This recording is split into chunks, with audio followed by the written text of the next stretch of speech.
যারা দেহ ব্যবসা করে সংসার চালায়, সন্তানকে পড়াশোনা করায়, সন্তানের ভরণ পোষণ ব্যয়ভার বহন করে এবং নিজের পেট চালায়, তাদেরকে আমি এই কাজের জন্য সমর্থন করি না, কিন্তু সম্মান করি। তারাও সমাজের একটা ভারসাম্য রক্ষা করে তাদের এই ব্যবসার মাধ্যমে। কিন্তু দেখেন, এই লায়লা, এই মামুনের লায়লা, এইসব মেয়েরা সমাজের জন্য কি বহন করে?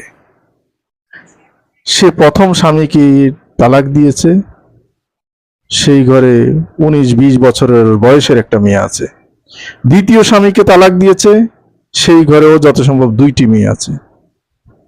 তৃতীয় নাম্বারে সে ধরেছে তার মেয়ের বয়সী প্রায় মামুনকে।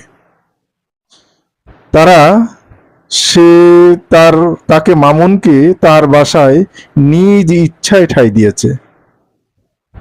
বলবো না যে ফুসলিয়ে ফাসলিয়ে, অবশ্য অনেকেই বলে মামুনকে ফুসলিয়ে ফাসলিয়ে তার বাসায় নিয়ে উঠাইছে, এবং তার মেয়ের বয়সী একটা ছেলেকে, এবং অনবরত 1 বছরের হচ্ছে বিয়ের জন্য চাপ দিচ্ছে। কিন্তু প্রথম তারা লিভ টুগেদার করেছিল, বিয়ে ছাড়াই, যেটা আমাদের ইসলাম ধর্মে জঘন্য অপরাধ।